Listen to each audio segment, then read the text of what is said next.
Satpol PP diminta tegas tertibkan pedagang di badan jalan.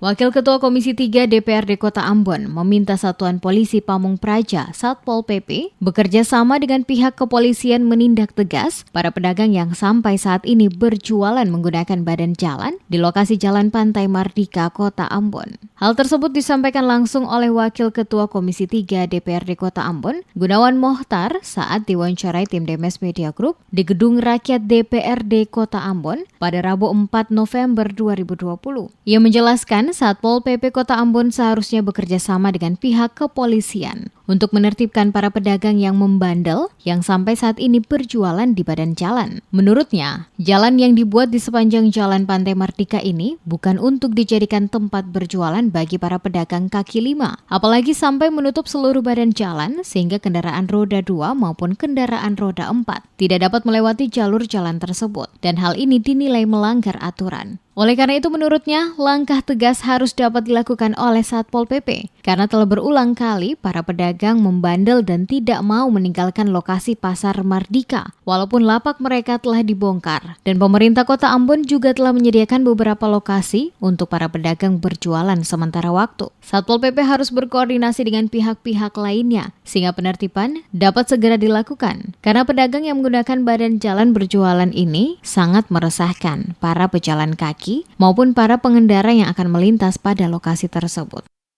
Ya, harus ditindak dengan tegas. Itu kan Satpol PP harus berkoordinasi dengan pihak kepolisian supaya jika ada hal-hal yang tidak diinginkan, pihak kepolisian langsung bertindak. Itu. Jadi saya sudah sampaikan untuk Kadis Palopis itu, Kadis Kepala Satpol itu untuk segera menitipkan penjual-penjual yang ada berjualan di bawah jalan maupun di badan-badan jalan, karena itu sangat mengganggu aktivitas masyarakat maupun orang yang berkendaraan di sekitar situ. Seperti diketahui, walaupun lapak dan kios di sekitar Gedung Putih dan Pasar Apung telah dibongkar dan kini telah dibersihkan, namun para pedagang tetap tidak meninggalkan lokasi dan menempati lapak dan kios yang telah disediakan oleh pemerintah, baik di lokasi Pasar Transit dan Pasar Oleh-oleh Tantui, dengan berbagai alasan, salah satunya adalah jarak yang begitu jauh.